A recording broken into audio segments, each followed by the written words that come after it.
দেখো বন্ধুরা, সকাল সকাল গাড়ি চলে এসেছে। তো কি জন্য এসেছে জানো তো? বাবা মা যাচ্ছে হাসপাতালে। বাবাকে হাসপাতালে নিয়ে যাওয়া হচ্ছে। ডক্টরবাবু বলেছে যে এমআরআই করাতে হবে। তো সেদিন তো তোমাদেরকে বললাম ভিডিওতে যে বাবাকে এরকম পুরো বডি চেক আপ করাতে বলেছে। তো সেজন্য যেতে হবে হাসপাতালে এখন কলকাতা হাসপাতালে গিয়েই চেক আপটা করাতে হবে। সেজন্য এখন মা বাবা দুজনেই যাচ্ছে। তো আমি ব্যাগটা গুছিয়ে দিলাম, ব্যাগের মধ্যে ভাত ছিল, সেদ্ধ ভাত করে নিয়ে যাচ্ছে মা। তো বাবা মা দুজনেই খালি পেটে যাচ্ছে। চেক আপটা করানোর পর তারপরেই ভাত খাবে।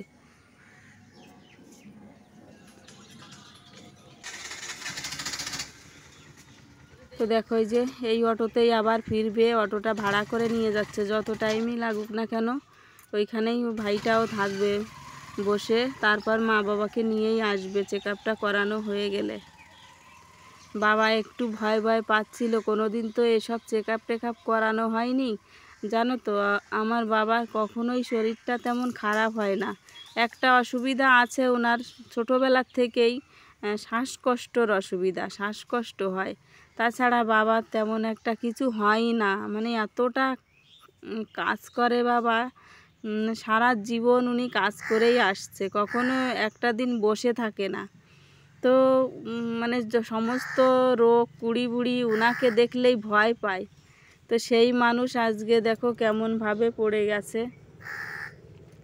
কিছুই করতে পারছে না, একদমই বিছানায় পড়ে গেছিলো। এ তো এই দুদিন হচ্ছে একটু চলতে ফিরতে পারছে, না হলে একদমই বাথরুমেও যেতে পারছিল না উঠে। ঘরের মধ্যেই বাথরুম, কিন্তু বাথরুম করতেও যেতে পারছিল না, এত যন্ত্রণা ছিল পায়ে। তো ওই যে 2-3 দিন হয়ে গেল কি বলে বিষ বাত বের করেছে, তারপরে ডাক্তারের ওষুধ চলছে। তো এখন একটু সুস্থ হয়েছে। আবার যখন আবার কাজ করতে যাবে আবার ওই রকম হবে। এই 2-3 বার এরকম হলো। কাজ করতে যখনই যাচ্ছে একটু সুস্থ হয়ে যাচ্ছে, আবার যখন কাজ করতে যাচ্ছে তখন আবার অসুস্থ হয়ে পড়ছে। ওই যে বাড়ির পাশে কপি টপি লাগিয়েছে, ওগুলোতে সময় মতো তেল দিতে হয়, সার দিতে হয়, জল দিতে হয়। এগুলো কে করে বলো তো? আর তো কেউ নেই এগুলো দেখাশোনা করার মতন, বাবাই দেখাশুনো করে। তো সেই জন্যই খুব অসুবিধা। তো দেখো আমি সেই যে কলাইগুলো হয়েছিল আমার মাঠের থেকে তুলে নিয়ে এসেছিলাম, এই কলাইগুলো ও বাড়িতে ছিল। তো বাড়িতে থেকে থেকে নরম ঠিকই হয়নি, কিন্তু একটু পোকা লেগে যাচ্ছে। তো একটু রোদে দিয়ে দিলাম, রোদটা বেশ ভালো উঠেছে। সকাল সকাল রোদে দিয়েছি। তো দেখতেই পেলে তখন 7টা বাজে।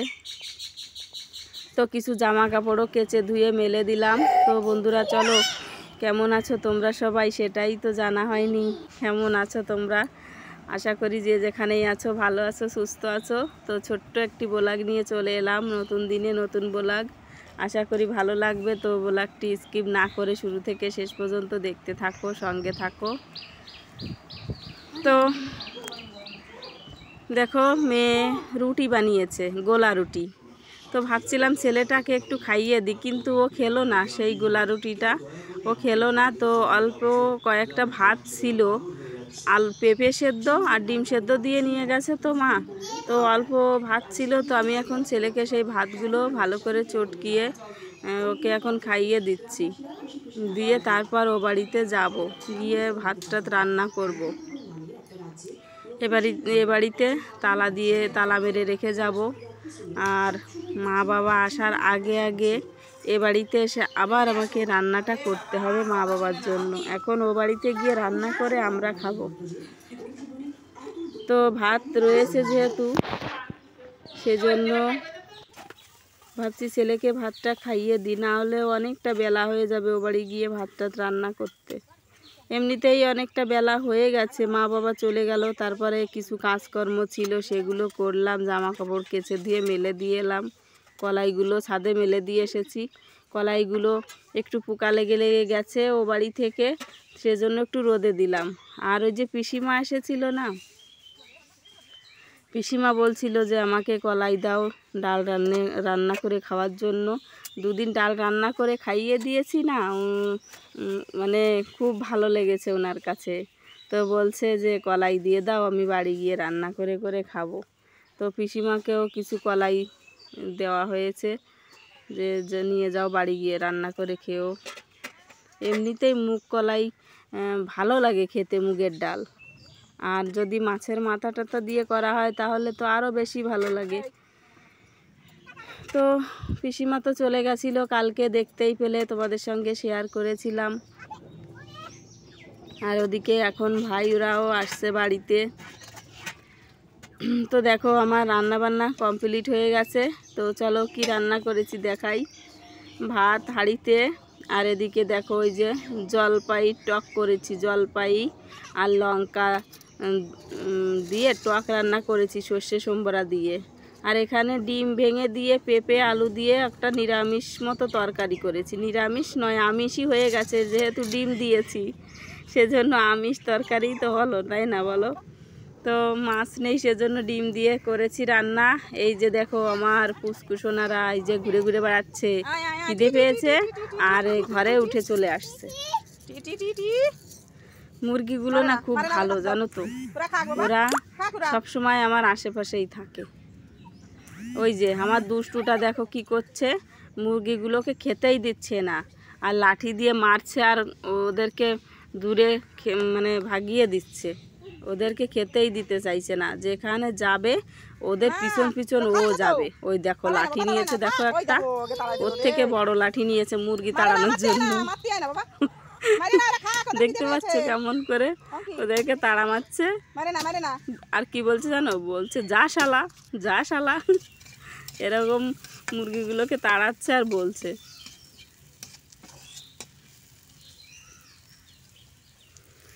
তো দেখো আমি ও বাড়িতে তো খাওয়া দাওয়া সমস্ত কিছু কমপ্লিট হয়ে গেছে। তো চলে এসেছি এখন এ বাড়িতে। তো এ বাড়িতে এসে দেখি রান্না করার মতো কিছুই নেই।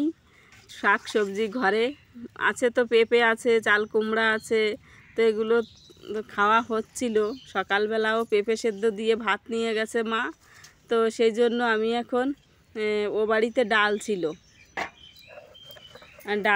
তো আমি এখন সেই ডাল এনে এ বাড়িতে রান্না করছি। আর ছেলেকে ঘুম পাড়িয়ে দিয়েছি, ও বাড়ি থেকে ভাত খাইয়ে নিয়ে এসেছিলাম, নিয়ে এসে তারপরে স্নান টিনান করিয়ে ছেলেকে ঘুম পাড়িয়ে দিয়ে তবে রান্না করতে এসেছি। ভাইয়ের কাছে ফোন করলাম, ভাই বলল যে মা বাবা বাড়িতে আসছে, চেক আপ করা হয়ে গেছে, ওই আসতে আসতে 5টা মতো বাজবে। আর এখন বাজে 2:30টার সময় আমি এসে ভাত বসিয়ে দিয়েছি। তো ডাল রান্না করব, আর কি রান্না করব চলো তোমাদের সঙ্গে শেয়ার করব অবশ্যই। এইখানেও ভাবছি সেই টক রান্না করব, বাড়িতে যে টক রান্নাটা করেছি না, ওই টকই রান্না করব এ বাড়িতেও। তো আজকে আর কোনো কাজকর্ম হলো না, আজকে শুধু এই রান্না বান্না খাওয়া দাওয়া করে দিনটা পার হয়ে গেল জানো তো। ও বাড়িতে আমার কোনো কাজ, যতই আমি ও বাড়িতে যাই না কেন, এ বাড়ির কাজকর্মই আমায় ছাড়ে না।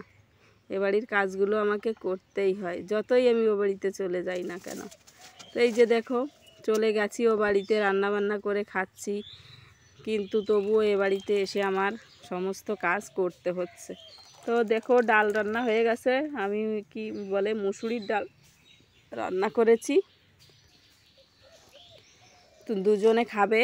আর এদিকে জলপাই এই যে কেটে নিয়েছি, টক রান্না করব, লঙ্কা দিয়ে সর্ষে সম্বরা দিয়ে টক হবে। তো এটা দুপুর আর হচ্ছে রাত, দুবেলা খাবে।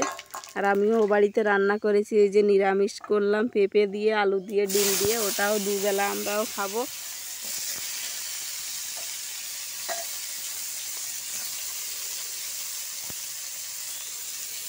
তো বাবার জানি না, ঠাকুরকে ডাকছি রিপোর্টে যেন কোনো খারাপ কিছু না আসে। যে মানুষটা সারা জনম কষ্ট করে গেল, এখন একটু সুখের মুখ দেখেছে। তো তারপর দেখো কত ধরনের শরীরে কত সমস্যা দেখা দিচ্ছে। হঠাৎ করে শরীরটা খারাপ হয়ে পড়লো, আর তারপরে শরীরে কত রকম সমস্যা হয়ে পড়েছে। ঠাকুরকে ডাকছি রিপোর্টে যেন কোনো খারাপ না আসে। তো দেখো ওই যে মা বাবা চলে এসেছে, আমার এখনও রান্নাটাও শেষ হয়নি। রান্না করছি, তো দেখি মা বাবা চলে এলো। তো প্রায় শেষ হয়ে এসেছে। মা বাবার জামা কাপড় ছাড়তে ছাড়তেই আমার রান্নাটা কমপ্লিট হয়ে যাবে, তারপরে খাওয়া দাওয়া করে নেবে।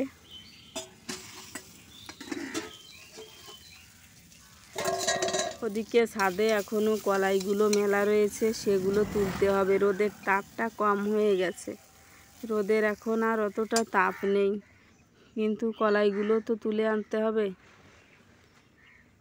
তো দেখো আমি এখন চলে এলাম কলাইগুলো তুলতে। আমি একটু ঢেকে রেখে গেছিলাম যে আবার একটু বেলা গেলে শিশির টিশির পড়তে পারে, নরম হয়ে যাবে। তো একটু রোদের মধ্যেও উঠালেই ভালো হতো, কিন্তু টাইমই পেলাম না। এ বাড়িতে এসে স্নান টিনান করলাম, ছেলেকে ঘুম পাড়ালাম, আর তারপরে আবার রান্না বান্না করতে গেলাম, তো টাইমই পাইনি কলাইগুলো তোলার। তো দেখো আমি এখন কলাইগুলো তুলে নিচ্ছি। তো চলো বন্ধুরা, ব্লগটি ভালো লাগলে লাইক করে দিও, কমেন্ট করে বলো কেমন হয়েছে। তো দেখা হচ্ছে নতুন দিনে নতুন ব্লগের সঙ্গে। ততক্ষণে তোমরা সবাই ভালো থাকো, সুস্থ থাকো, আনন্দে হাসি খুশিতে থাকো। তো ওদিকে মা বাবা দুজনেই ভাত খাচ্ছে, ওদেরকে ভাত বেড়ে দিয়ে এসেছি। আর আমার ছেলে এখনও ঘুমিয়ে রয়েছে, ছেলে ঘুম থেকে ওঠেনি। ছেলে ঘুম থেকে উঠবে, সন্ধ্যা লেগে যাবে। এখন কটা বাজে জানো তো? এখন বাজে 5টা বেজে গেছে। তো কলাইগুলো একটু রোদ দিয়ে রেখে দিলাম, তাহলে ভালো থাকবে।